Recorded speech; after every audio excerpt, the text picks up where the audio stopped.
Ang bawat bagong araw ay isang biyaya, isang pagkakataon upang magsimula muli at damhin ang iyong pag-ibig, Panginoon. Kahit gaano pa man kahirap ang kahapon, ngayon ay panibagong araw na puno ng pag-asa at pagkakataon. Tara, pray tayo. Day 19, Morning Prayer. Panginoon, salamat po sa bagong umagang ito na muli mong ipinagkaloob sa amin.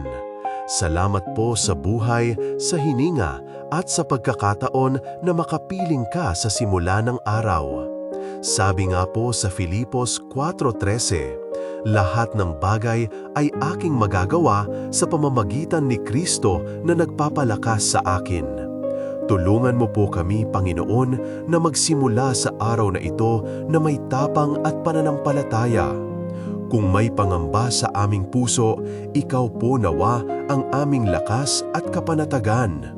Kung may pagod o panghihina sa aming isip o katawan, ikaw po nawa ang aming pahinga at sandigan. Gabayan mo po ang aming mga desisyon at hakbang. Patatagin ang aming mga plano na ayon sa iyong kalooban. Alisin ang alinman na hindi galing sa iyo.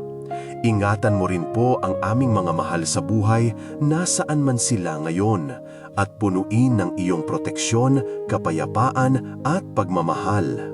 Naway maging daluyan kami ng iyong liwanag, kabutihan at pag-ibig sa lahat ng aming gagawin.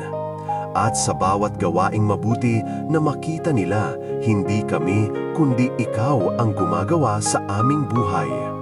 Muli po, Panginoon, ibinabalik namin sa iyo ang lahat ng papuri, pasasalamat at pagtitiwala.